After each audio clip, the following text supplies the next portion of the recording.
Okay, I hope you, dear brothers and sisters, are keeping well. Welcome to the 7th, I think, class that, alhamdulillah, we have the opportunity to quickly go through Surah Al-Baqarah, reading the translation of the Quran and trying to understand as much as we can in this limited time, try to understand a little bit about what is being discussed. I want to again emphasize that try to take advantage of the notes that are being made.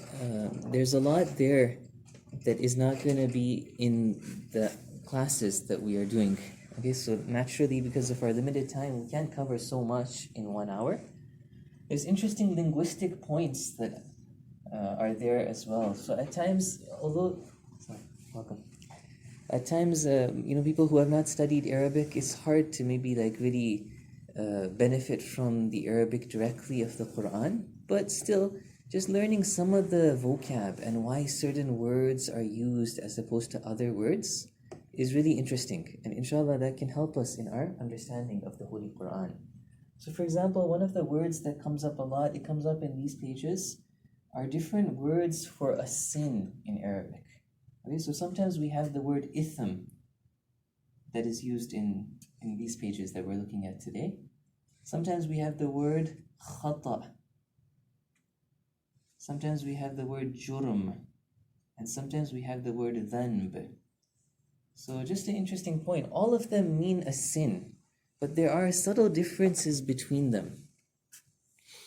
So whereas itham is looking more at the harm, that from that perspective of the harm that a sin does to an individual, khata is looking more at how it's like straying away from the correct path.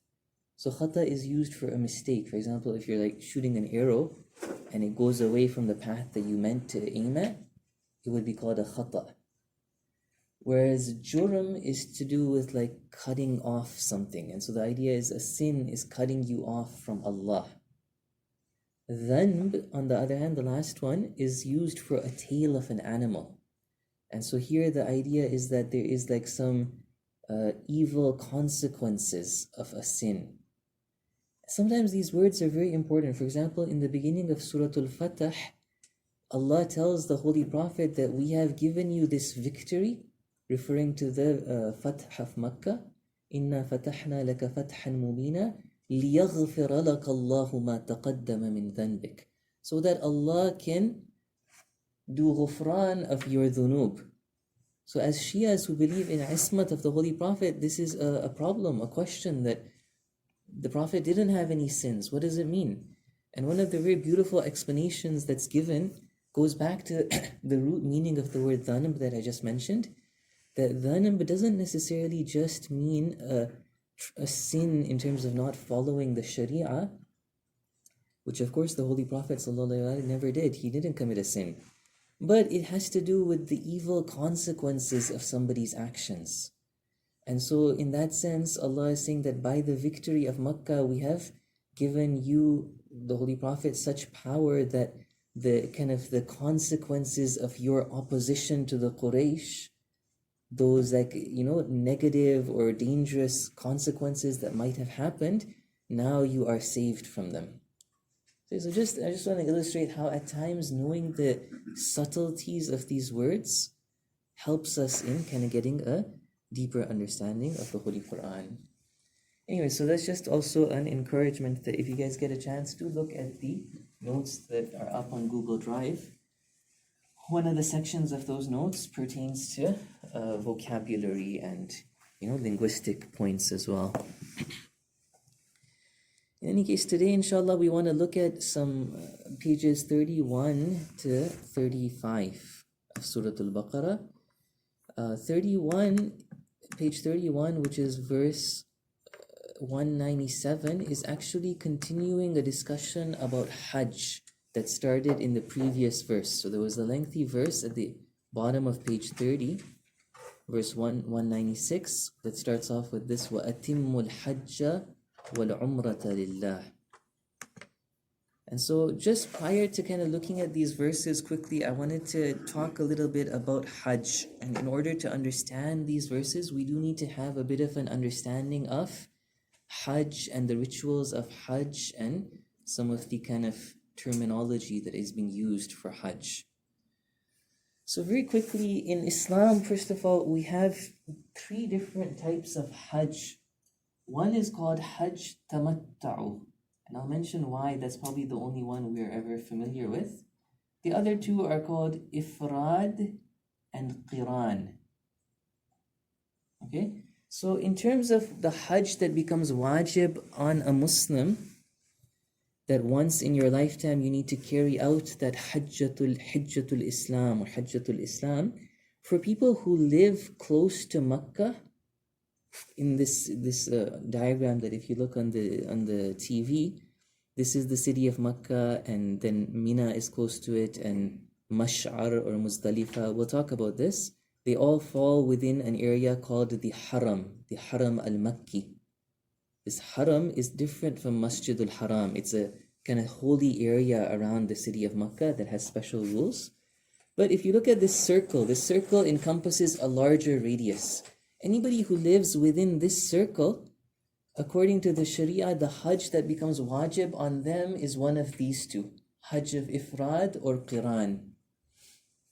That's anybody who lives in a distance of 16 farsakh from the city of Makkah, which is not that far. It's like 80 kilometers maybe. So for everybody else in the world, which is all of us basically who live more than 80 kilometers away, the Hajj that becomes wajib on us is called Hajj Tamattu'. Okay, so that's one point. Just a quick overview now of the rituals of Umrah and Hajj, and then I'll explain how Hajj of Tamattu' differs from the other 2. Actually, I'll just say it right now. Basically, the main difference is that in Hajj of Tamattu', you enter that holy land, and first of all, you perform the Umrah of Tamattu'. And then when you're done the Umrah, you come out of the state of Ihram, and everything is halal for you again. And then on the 8th or on the 9th of Dhul Hijjah, you start your rituals of Hajj of Tamattu'.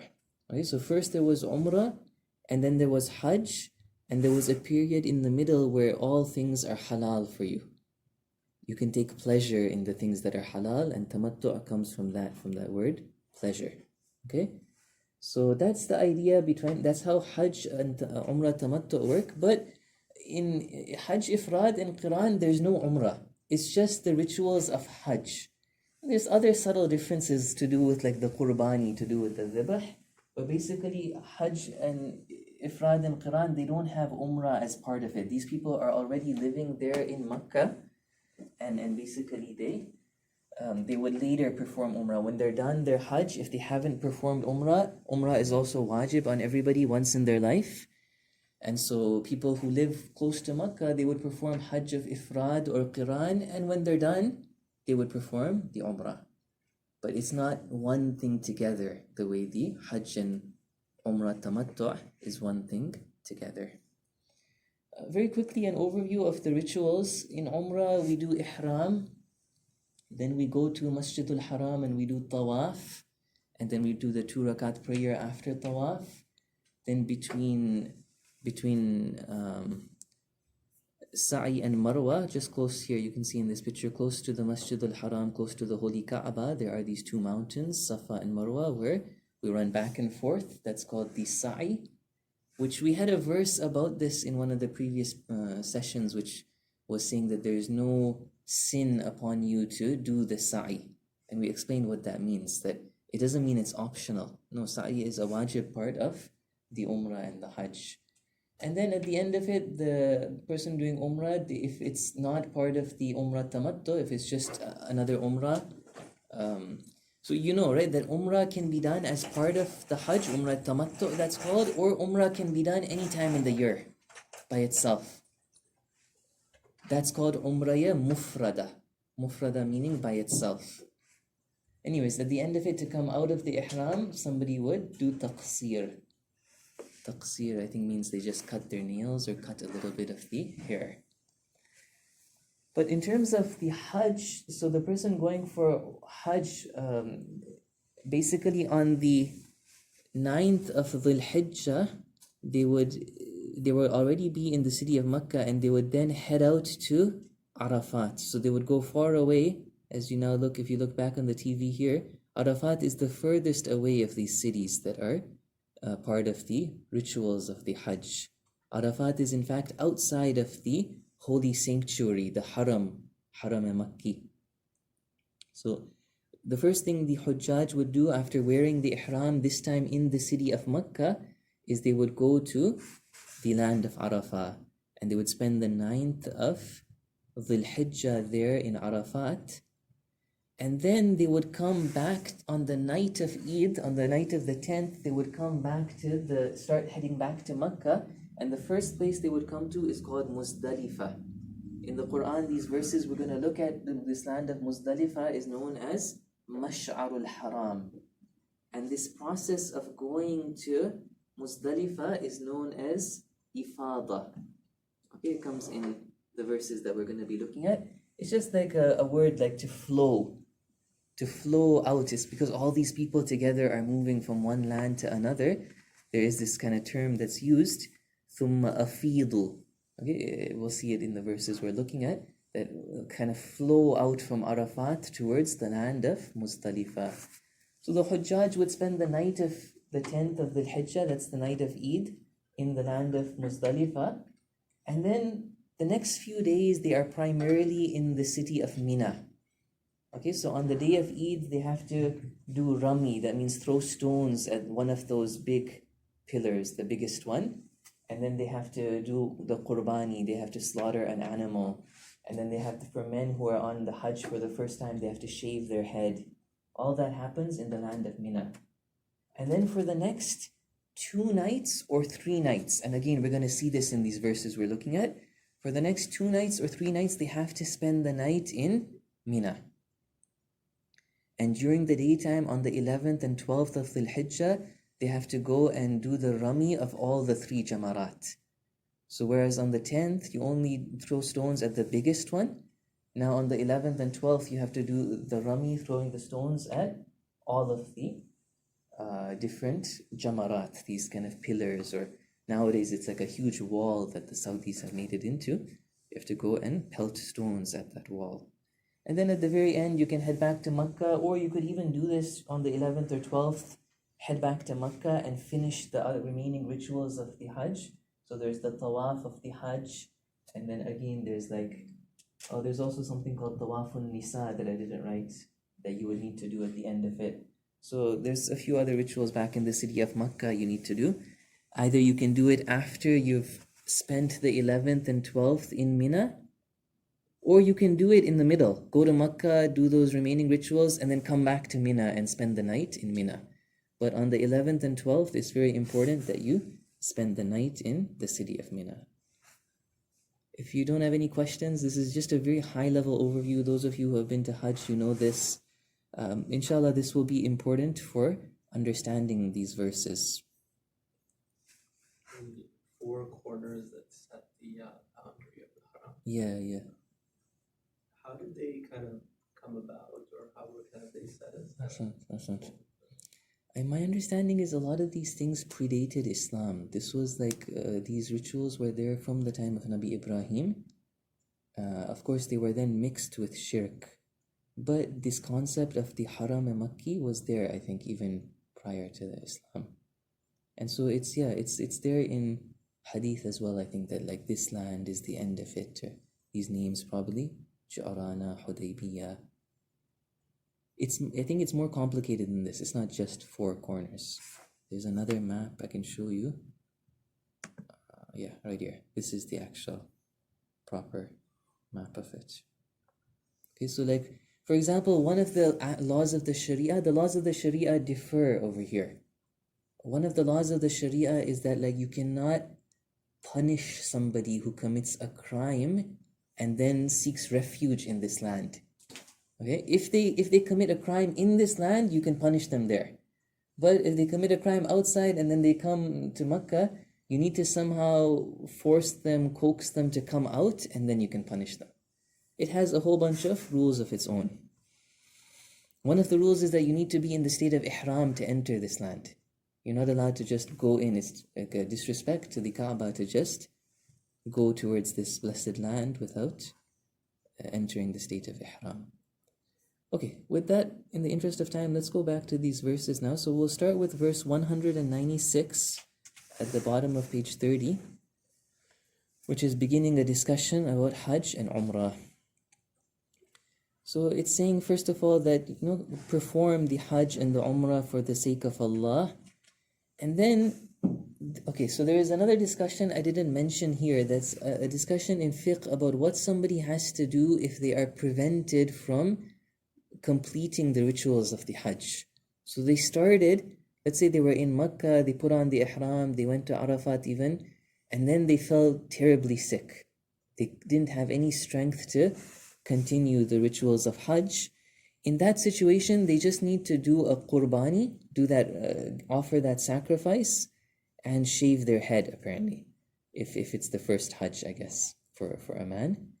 And anyways, in this situation, there's something less that they do, and they can exit the state of ihram, and kind of, they wouldn't, I guess, have done the Hajj, but at least they wouldn't have to remain in the state of ihram forever, right? This is their way of exiting the state of ihram. So this is a reference to that first of all, it's saying that complete the Hajj and the Umrah for Allah's sake. And then it says, if you are prevented, then make such sacrificial offerings as is feasible. Okay, so do the qurbani, that one part of the rituals of Hajj, the dhibh I said over there, is actually dhibh or nahar. In Farsi we would say qurbani. I don't think qurbani is an Arabic word. Nahar is specifically how you sacrifice a camel. For a cow or a sheep or a goat, you would call it dhibh. It's another, the laws of how to do dhabiha, a different chapter of fiqh. But basically with a camel, there's a special part of the neck that you have to stab. Whereas with the other animals, you have to cut 4 veins in the neck. Other than that, it's similar, like with the name of Allah, it has to be a Muslim, has to be facing Qibla. Anyways, so the word hadi refers to this qurbani, this sacrifice, this animal that is being slaughtered. And then as part of the discussion of coming out of the ihram for somebody who was prevented, somebody who was under the state of ihsar, meaning they fell sick, they were not able to complete the rituals of the Hajj, Allah is saying that do not shave your head before you've done the qurbani. There should be an order here. First, the animal has to be slaughtered. It has to go to Mina and be slaughtered in Mina, and then you can shave your head. But if somebody is not able to shave their head, or they're so sick that they shave their head first, then they have to give a fidya. Fidya means a kafara. Okay, these words are used even in fasting. Sometimes you'll see that the words fidya and kafara are used interchangeably. So for somebody who fell ill and then they wanted to come out of the state of ihram, but they couldn't wait until their qurbani reached the land of Mina and was slaughtered, and they shaved their head first and they came out of ihram, they have to give a kafara for that. The kafara is either fasting or giving charity, or nusuk, meaning another slaughter, another qurbani. Okay, so as the English says, but should any of you be sick or have a hurt in his head, let the atonement be by fasting or charity or sacrifice. So here I think it's within the discussion of ihsar. Ihsar meaning that this person was prevented from completing the rituals of Hajj. And so because he didn't come out of the ihram properly, he has to give a kafara. Now moving on to the situation where somebody is not in danger, they're not sick, they can do the Hajj properly. It says, and when you have security for those who enjoy release from the restrictions by virtue of their Umrah until the Hajj. Okay, the English here, I think it's just saying, فَإِذَا أَمِنْتُمْ فَمَنْ تَمَتَّعَ بِالْعُمْرَةِ إِلَى الْحَجِّ. It's just, Allah subhanahu wa ta'ala is just saying, okay, that discussion about ihsar, that situation where somebody has to end early, okay, that's done now. The normal situation where somebody is doing hajj tamattu'u, okay, Here, what do they have to do? They have to also do a hadi. They also have to give a qurbani. Like I said, this one of the rituals of the Hajj that I wrote over here is the qurbani, the zibah or the nahar. But if somebody, again, they're not able to, let's say they're there in Makkah and they don't have a animal, they don't have access, lam yajid, they don't find a sheep or a cow or a camel that they can slaughter. Instead of that, in order to make up for the not doing the qurbani, they have to fast. So they have to fast 3 days in Hajj and 7 days when they return. And that is a total of 10 days. Tilka asharatun kamila. Somebody might ask the question, okay, obviously 3 plus 7 is 10. Why is Allah saying that that is a period of 10 complete days? So one of the answers that's given is that the Arabic wording may lead somebody to think that you have an option of either doing the 3 or the 7. But Allah is just emphasizing, no, both the 3 and the 7 are wajib, so it has to be a total of 10 days. Tilka asharatun kamila. Then this whole discussion is about Hajj Tamattu'u, which doesn't apply to those people who live close to Makkah. That was that first discussion that I said, that Hajj Tamattu'u is only for people like us who live far away. That is why it says that is for someone whose family does not dwell by the holy mosque. Wattaqullah, have taqwa of Allah, and know that Allah is severe in retribution. Okay, so that was the first verse. I think it's a tricky question here. For the 3 days, do you have to be there for 10 days to be able to No, fast? no, it's one of the exceptions where you're allowed to fast on Safar. Another, of course, exception is if you've made another. But one of the other exceptions is this one. Okay, then the next page is continuing the discussion of Hajj. It says, Al-Hajju ashhurun ma'lumat. The Hajj falls under specific months. What does that mean? It's just in the month of Dhul Hijjah. What that means is that, remember how I said Hajj Tamattu'u starts with Umrah Yatamattu'u. So you enter the holy land of Makkah and you perform the Umrah Yatamattu' as part of the Hajj. Okay, it's part of the rituals of Hajj is that you're doing this Umrah and then you have a break before the actual rituals of Hajj begin. So that Umrah Yatamattu'u can only be in Shawwal or Dhul Qa'dah or Dhul Hijjah. If you go to Makkah in the month of Rajab, you can't do Umrah Yatamattu' at that time. And then say, okay, I'm just chilling in Makkah for like 5 months and then I'll start my Hajj. No, you need to leave and then come back again. Or you need to do... So this Hajj Tamattu is the one that's wajib on people who live far away from Makkah. But if you're doing a mustahab Hajj, anybody can do a mustahab Hajj that is Hajj, Ifrad or Qiran. Anyways, my point was that if your Hajj, in one sense, the Hajj starts with the Umrah Tamattu', and that Umrah Tamattu' cannot be done before Shawwal. And that's why it's the months of Shawwal, Dhul Qa'dah, and Dhul Hijjah together are known as the months of Hajj. Okay, then there's just a point about some of the laws of Ihram. Of course, Ihram have a lot of complicated rules, but 3 of the things that are forbidden on people are Rafath, Fusuq, and Jidal.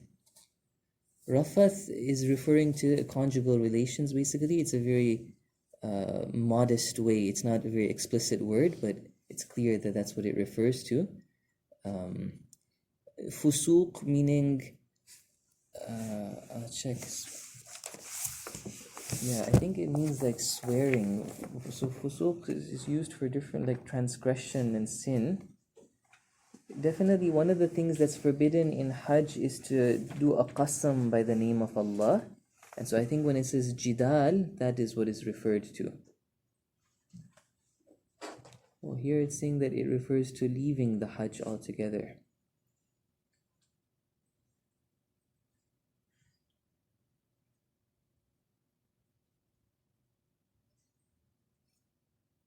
Duruq kuftan, it says, yeah, lying. Anyways, basically these 3 things of Rafath, Fusuq, and Jidal are referring to some of the prohibitions in the time of Ihram. And so we have a long list. If you open the books of fiqh, there's like 20, maybe 25 things, I don't know, that are forbidden in the state of Ihram. Some of them are specific for men and not women. Okay, so like being under the shade during the daytime is specific for men.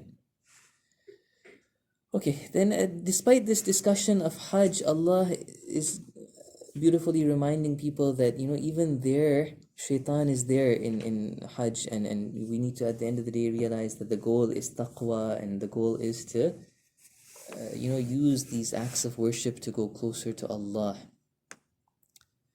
When it says, وَتَزَوَّدُوا فَإِنَّ خَيْرَ الزَّادِ التَّقْوَى, apparently one of the explanations given in tafsir is that the Arabs had a custom of not taking any provision to Hajj. In the times of Jahiliyyah, when the polytheists would go to Hajj, they had a lot of superstitions. Okay, we're going to refer to even other ones, I think. So in the last class, we didn't finish all the pages of that, 26 to 30, but there was a verse in one of those pages that we didn't get to, which was talking about entering a house from its door. وَلَيْسَ الْبِرَّ بِأَن تَأْتُوا الْبُيُوتَ مِنْ ظُهُورِهَا, in verse 189. This is another superstition apparently that the Arabs had to do with Hajj, that when they were in the state of Ihram, they wouldn't enter their house from the front door. They would make a hole in the back of the house and they would go in from that hole. These are all different superstitions that they had, that even though Hajj was a divine ritual that Ibrahim introduced to that land, the Arabs over the centuries, because of not having Islam, not having a prophet, they mixed it with shirk and they changed it. So here again, there's a reference to one of their superstitions was that they would not take any food. They would not take any money with them, and they would go for Hajj. They would say, God will take care of us. And then they would be poor over there. They would be begging people for food in Makkah. So Allah is telling people, no, tazawwadu, take things with you. There's no problem in taking provisions, but at the same time, recognize and realize that the true provision that a human being needs to take up in their life is that of taqwa, that of God-wariness. وَاتَّقُونِي يَا أُولِي الْأَلْبَابِ. So have taqwa of me, all those people who have an intellect. Okay, then after that, it's continuing this discussion of Hajj that, again, another superstition that apparently the Arabs had was that they felt that to do any business and any economic transaction or anything in your financial interests in the time of Hajj was wrong. Whereas Allah is saying, no, that's not necessarily the case. لَيْسَ عَلَيْكُمْ جُنَاحٌ أَن تَبْتَغُوا فَضْلًا مِّن رَبِّكُمْ. If you want to engage in some business, you're meeting people who have come from different lands to Hajj, you can make a business partnership, make an agreement, an alliance with them, there's no problem there. And then, so that's one point. But still, Allah is emphasizing that at the end of the day, the purpose of Hajj is not that worldly benefit. The purpose is that dhikr of Allah, that taqwa. فَإِذَا أَفَضْتُم مِّنْ عَرَفَاتٍ فَاذْكُرُوا اللَّهَ عِنْدَ الْمَشْعَرِ الْحَرَامِ. That when you go from Arafat to the land of Muzdalifah, which I said is called Ifada, right? As you flow out from Arafat to Muzdalifah, then remember Allah in Muzdalifah, in the Mash'ar al-Haram. And remember Allah the same way that He has guided you, even though before this you were from those people who are astray. And then again, flow out basically from, I guess now from the land of Muzdalifah, you head out towards Mina. Ifada is only used, I think, from Arafat to go from Arafat to Muzdalifah. Specifically, that movement from Arafat to Muzdalifah is called Ifada. So again, here in verse 199, is another superstition of the Arabs that is being countered. That some of the Arabs, some of the Quraysh, they felt that we are from the land of Makkah, and it's below our dignity to leave this sanctuary. So they wouldn't go with the other Hujjaj to Arafat. As I showed in this picture, Arafat was outside the Haram of Makkah. And so here Allah is just telling these people that no, don't think like that, and everybody together should go from Arafat to Muzdalifah. So ثُمَّ أَفِيضُوا مِنْ حَيْثُ أَفَاضَ النَّاسِ means flow out, stream out from the same way that everybody else is streaming out. Everybody together from Arafat should go towards Muzdalifah. Seek forgiveness of Allah. Allah is verily all forgiving and all merciful. Okay. Now the rituals of Hajj are coming to an end. No, there's still going to be one more actually on the next page. But here Allah is saying that at the end of the Hajj, you should always engage in the remembrance of Allah. Again, here tafsir say that there was like a specific practice that the Arabs would do where they would remember their parents and their grandparents, and they would just, like engage in arrogance because of their forefathers. So they were being kind of told here that no, that's not good. Instead, you should remember Allah. But I think I might have said that many of times these ahadith or tafasir, even though they might be true, it doesn't mean that the meaning of this verse is limited to that. Okay, so there's a very beautiful kind of point here about remembrance of Allah, that remembrance of Allah is so important, and we should remember Allah much more than we remember our forefathers. And so remembrance of Allah overall, we see it in the Quran, we see it in Islam a lot. Even in the time of war, in other verses of the Quran, we're told that I think the verses that talk about praying in the time of war is a special kind of prayer, namaz-e-khawf, that you pray. Then when you're done the prayer, it says remember Allah. Something like that. I can refer to those verses later. But basically this idea that even in war, at all times, we are told to be in the remembrance of Allah. Dhikr of Allah. Of course, that doesn't necessarily mean that we have to always be saying Subhanallah, Alhamdulillah, or even it doesn't necessarily mean that our mind is always preoccupied with Allah. We have to, at the end of the day, live our lives in this world, work, be with family, take care of normal needs that we have. But we can, inshallah, aspire to reach a level where our heart is always connected to Allah. There are awliya of Allah who are like that, who they live in this world, they interact with people, they're talking to people, they're, cooking food, cleaning their house, but whatever they're doing it for the sake of Allah, and their attention of their heart is with Allah. And of course, the main thing that we need to work on to reach those higher levels is our action. The main thing that we have been commanded to do is to obey Allah in terms of our actions. And so that is also a very important, very necessary level of dhikr of Allah, that we remember Allah in terms of not committing a sin. I just wanted to make this kind of dhikr of Allah a bit practical and palpable. But yeah, here it's basically saying that after you finish the rituals of Hajj, فَإِذَا قَضَيْتُم مَنَاسِكَكُمْ فَاذْكُرُوا اللَّهَ, remember Allah the same way that you remember your forefathers. And then this famous verse that we always read in Qunut, رَبَّنَا آتِنَا فِي الدُّنْيَا حَسَنَةً وَفِي الْآخِرَةِ حَسَنَةً, that comes over here, where Allah is now juxtaposing, comparing two groups of people. One group of people that only wants this dunya, they say رَبَّنَا آتِنَا فِي الدُّنْيا, and they don't seek the hereafter. And they won't get the hereafter. مَا لَهُ فِي الْآخِرَةِ مِنْ خَلَاقٍ. They don't have any share of the hereafter. But that's rebuked. That's not good. The good thing that Allah wants is that we seek both the dunya and the akhirat. Yeah, I also talked about this in one of the previous sessions, that Islam is this balanced middle path where we don't neglect the dunya and we don't neglect the akhirah either. We live in this dunya, we take care of our needs in this dunya, but it's all a means, and we don't, inshallah, get too attached and too connected to it. We recognize that it is a means for reaching the hereafter. Okay, so we're only on one page, let's keep going. The next page, verse 203, this is like the last verse to do with Hajj and Umrah.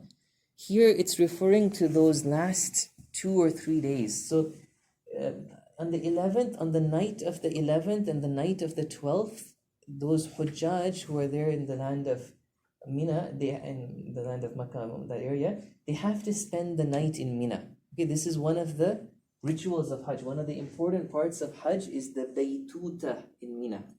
Baytuta just means spending the night. Okay, so you have to spend the night in Mina on the night of the 11th and the night of the 12th. In certain circumstances, you also need to spend the night of the 13th. And so there's a reference to that in this verse as well, that if somebody did something wrong, like they broke one of the rules of Ihram, with certain details that obviously we can't go into right now, you need to refer to books of Ahkam and Fiqh. In certain situations, you have to also spend the night of the 13th in Mina. You have to spend one more day basically in the land of Mina. And so here it's talking about those. When it says ayyamin ma'adudat, remember Allah in the appointed days, it's referring to those, the days of the 11th, 12th, and 13th of Dhul Hijjah. So فَمَنْ تَعَجَّلَ فِي يَوْمَيْن means those people who only spend the first 2 days. Okay, so somebody who kind of hastens and he doesn't spend the 13th of Dhul Hijjah in Mina, فَلَا إِثْمَ عَلَيْهِ, there's no sin on him. It's okay, he can do that.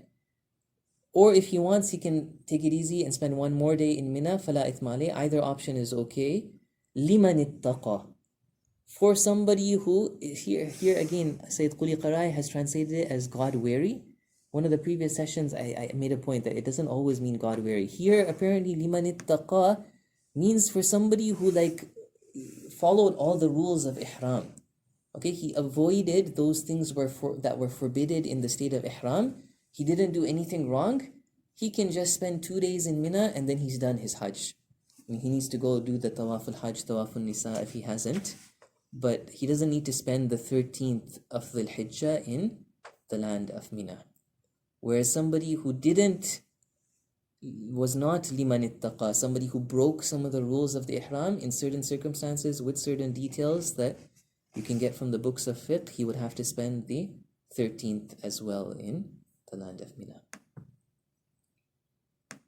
Okay, if there's no questions, the next discussion after this is now comparing munafiq, a hypocrite, versus somebody who's a believer. It's like two examples of somebody who is very speaks very nicely and he's a hypocrite basically, versus somebody who sells his soul for Allah.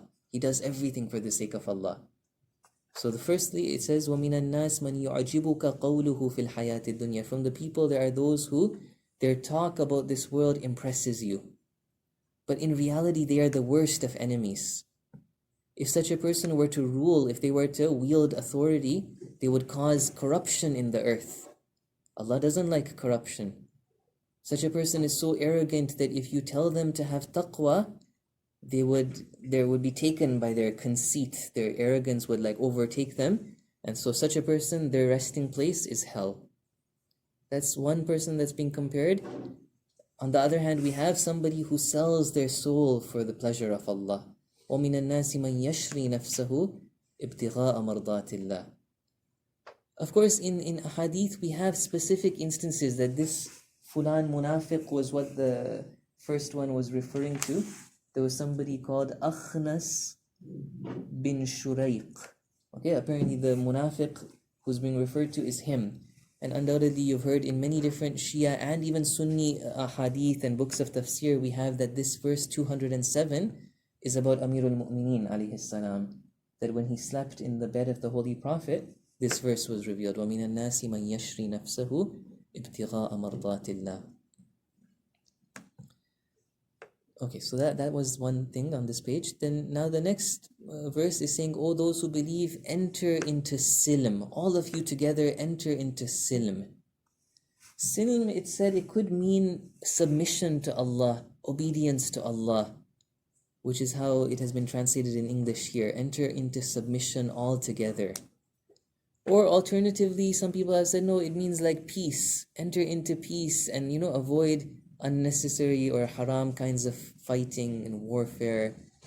And so these are two different meanings that can be given for silm. وَلَا تَتَّبِعُوا خُطُوَاتِ الشَّيْطَانِ. Do not follow the footsteps of shaitan. That's a nice point. I think it came up somewhere in one of the earlier verses or earlier pages. I don't know if I commented on it then. I don't think I did. But the idea of a khutwa is a small step. And so when Allah uses this repeatedly in the Quran, that khutuwat is shaitan, shaitan's steps, do not follow the steps of shaitan. One of the beautiful meanings that can be taken out of that is that shaitan will not try to tempt a strong believer to commit a major sin. He knows that fulan mu'min is not going to drink alcohol, right? So instead, shaitan tries to slowly tempt us, put thoughts in our mind, do waswasa to take us towards a little bit worse than where we are, and slowly pull us towards evil, step by step. And so that step by step is seen in these verses when it says وَلَا تَتَّبِعُوا خُطُوَاتِ الشَّيْطَانِ فَإِن زَلَلْتُم مِّن بَعْدِ مَا جَاءَتْكُمُ الْبَيِّنَاتِ. But if you should stumble after manifest proofs have come to you, then you should know that Allah is Almighty, All-Wise. In verse 210, again, there's two explanations that are given for this verse. The English, as we can see, it says, do they await anything? People who are not obeying Allah, people who are following shaitan, do they await anything but that Allah's command should come to them in the shade of the clouds with the angels and the matter be decided once for all? So one of the explanations of this verse is, as the English is saying here, that such people, like, are they waiting for the punishment of Allah to come? The clouds meaning like some storm or some punishment will descend upon them. Another explanation that's given is that, are these people, do they have such weird superstitions and such deviant beliefs of Allah that they think Allah will come down from the clouds and they'll be able to see Allah? So in the first explanation, the clouds was an example of punishment. In the second explanation, it's more like, their incorrect belief. That was verse 210. If there's any questions or comments, feel free to jump in. I'll keep going if there's nothing, but it would be good if you guys have any even comments. Yeah, this thing about the munafiq. There was an interesting point that I read that doesn't Islam want us to always have husnul zan of other people? To always think the best. If I see somebody who says I'm a believer, shouldn't I treat them like a believer and be very nice to them and have complete trust in them? But then if that's the case, then that person might be a hypocrite, like what is being described here. Let's say I go and vote for people from Iran. Know that they've had such chaos with people who have taken up presidency of their country, who appear to be good people, but were not good people. So if you vote for such a leader who seems to be a good person, and then as it says, تَوَلَّى سَعَى فِي الْأَرْضِ لِيُفْسِدَ فِيهَا. This is an important point, that in Islam, when it comes to personal relationships with other people, we're supposed to give benefit of doubt. We're supposed to forgive, always forgive, tolerate difficulty. But at the social level, we need to be very careful. We can't allow fasad and corruption and oppression to spread in society. And so there we need to be very strong. We need to be very wise and not just give everybody the benefit of the doubt. I have a question. Yeah. Sometimes when so many things going wrong, for example, I'm from Afghanistan, people doing so many criminal activities, killing people in masses. So the people get so disappointed why God is not punishing them. I think that verse about that God says are people waiting for the punishment, cloud to come and punish them with kind of the same. But I understand many people do so. They say if these people are evil, then why they're not getting punished? Or even we probably sometimes tell it for ourselves. I don't know. Yeah. But I wonder what is the law, what is the explanation? So why not? Why are these people not getting punished? What is God saying with saying that? Are you waiting to see the punishment right now, coming so obvious upon you?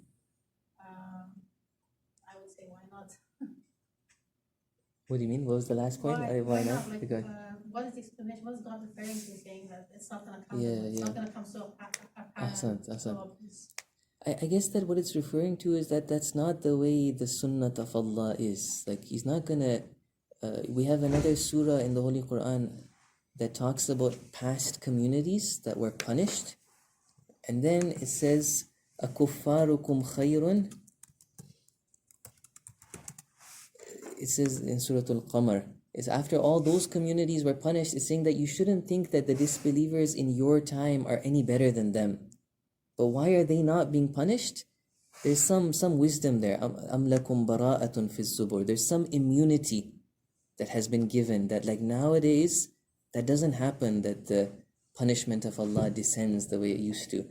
Basically, Muslims have been, commanded to take up the rule of society with wisdom, with the Sharia, to stand up against such oppressors, There's a logical, rational way we need to deal with such people. We can't sit down and say, oh, the help of Allah will come from the heavens. That kind of logic will only strengthen the oppressors if we do that. Does that make sense? Like the Banu Umayyah, they tried to inculcate this kind of ideology in the Muslims, that even if you have Yazid in power, that's the will of Allah. So you have to just resign yourself to the will of Allah. Whereas Islam is not like that. We're told to, take up the affairs of society, stand up for justice, stand up for the Sharia.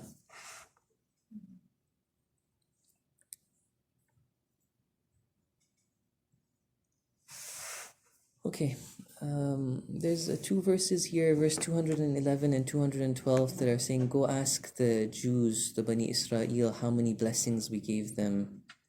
Whoever changes the blessings of Allah, they don't have gratitude, they don't give thanks, they don't use the blessings of Allah correctly, then Allah will be severe in His punishment.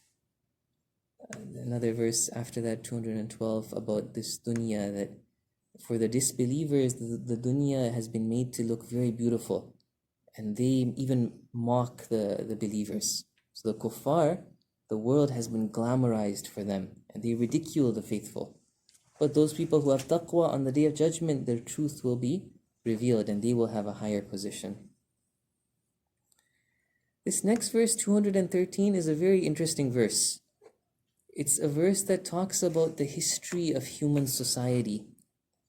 And so I'll just try to read it and explain an overview of what it's saying. It says, كَانَ النَّاسُ أُمَّةً وَاحِدًا. There was a time that mankind was but a single community. Apparently that is referring to before Prophet Nuh. Before there was this idea of organized religion that had been revealed. Before Sharia was given to mankind and prophets were sent in that sense. So prior to this, there was one community that was living based on their aql, based on their desires. They didn't have a structure from Allah. And then the time came, as human beings evolved and grew and societies grew and developed, the time came that Allah sent prophets as mubashirin and mundirin, people who are bringing good news and warning. And Allah sent with these prophets the book of Allah. He sent the truth so that the prophets and this Sharia, this law of Allah, could judge between people with regards to what they deferred. Okay, so the first place where it says فِيمَا اخْتَلَفُوا فِيهِ, this refers to this idea that even before Prophet Nuh alayhi salam, before there was organized religion in the world, there came to be dispute and differences. People were one community, they were living based on their intellect, based on whatever they felt they should do. But that one community started to fight. They started to have dispute amongst themselves. So Allah subhanahu wa ta'ala, He started to send prophets to them. And then even after religion came, there was more dispute as well. Okay, so now the people disputing after religion are disputing despite the fact that they have knowledge of the religion. These are now like scholars, so-called scholars who have learned religion but are not sincere and are using that and causing division and discord. So that's the first فِيمَا اخْتَلَفُوا فِيهِ was referring to that time before Prophet Nuh. But then the second فِيمَا اخْتَلَفُوا فِيهِ is referring to after the religion was descended. It says, so mankind were a single community. Then Allah sent the Prophet as bearers of good news and warners, and He sent down with them the book with the truth, that it may judge between the people concerning that about which they deferred. Okay, so that was the first, they deferred prior to religion coming. Then when religion came, and none deferred in it except those who had been given it. So apparently the second difference that is mentioned is now to do with deferring after the religion was given to these people. Even though the clear signs, manifest proofs was given to them out of envy. So these like ulama of the Bani Israel, they had the knowledge of the book, but because of their bad character, they were causing division and discord. So in this situation, now the Sharia, the law has been given. Allah will guide whoever is believing, whoever is sincere God will guide them. The book of Allah is there, the organized religion has been given to people, but there will be those people who decide to follow and will be guided, and there will be those who do not follow and cause division. Yeah. Okay, so then the next verse is also a very beautiful verse about like difficulty, that you shouldn't think that life will be easy. Do you think you will enter paradise even though you have not been tested with these difficulties? Very powerful verse. Massathumul ba'sa. People before you, they went through such difficulties. Stress and distress befell them, and they were convulsed. Zulzilu. Zulzilu means like they were shaken. Zalzala is an earthquake, right? Until the time came, they were under so much pressure, so much difficulty that the messenger, like in these previous communities, previous prophets of Allah, the messenger, the believers that were with them, the time came that they were wondering, when is the help of Allah gonna come? Mata nasrullah. But ala inna nasrullahi qareeb. You should know that definitely Allah's help is near. So I guess this also goes back to your question, Sister Halima, that at the end of the day, the help of Allah is always there. But we have been commanded to work logically as well, and we can't, like people in Afghanistan that you gave the example of, if they're suffering, they can't just ignore the logical process to alleviate that suffering and to stand up against oppression and take matters into their own hands. This is something that Islam is very strongly advocating that we have to do. And if we do it for the sake of Allah, then the help of Allah will come, right? Like, the help of Allah is not just like miraculous, it has certain conditions. And one of the conditions is that we need to work towards what like Allah wants us to do. Then the help of Allah will come. Definitely that's the case. Okay, very quickly, there's a number of upcoming verses that start off with yas'alunaka, yas'alunaka. They ask you about this, they ask you about that. First one is about what should they spend. It's interesting, the answer doesn't seem to be in response to the question here in verse 215. They are asking you, what should they spend? And Allah is saying, go tell them they should spend goodness, things that are good, they should spend it for their parents, for their family, for the orphans. It's as if Allah is saying, it doesn't matter what you spend. Is it money? Is it time? Is it like, I don't know, other kinds of resources? That's not important. What's important is that you spend something good for these causes, for your parents, for your close family, for orphans and poor people. Ibn Sabil, we had translated what it meant in one of the previous sessions. Again, the question, يَسْأَلُونَكَ عَنِ الشَّهْرِ الْحَرَامِ, in verse 217, they ask you about those holy months. There are certain months that even prior to Islam, the Arabs in the time of Jahiliyyah, they held those months to be sacred. And even after Islam, it was the same. In the Sharia, these months are very special in that there should be no fighting in these months. They are the months of Rajab, Dhul Qa'dah, Dhul Hijjah, and Muharram. Okay, so it was something that like hurt the Ahlul Bayt alayhimussalam that Imam Hussein was killed, even though it was a month where the Arabs prior to Islam, they wouldn't fight in that month. So there's a discussion basically about these months, and then there's a discussion about alcohol and gambling and how it's, even though there might be some good in it, it's really bad overall. And there's a discussion on page 35 about marrying polytheists. So again, this is a fiqhi discussion that in Islam, we're not allowed to marry a polytheist, a mushrik. Can we marry Ahlul Kitab? The common Shia opinion is that a man can engage in a temporary marriage with a Christian or a Jew. But other than that, it's not allowed. There may be other opinions. I think there are other opinions, but that's the common opinion. There's a few other points at the end of page 35. Inshallah, you guys can look at it yourselves.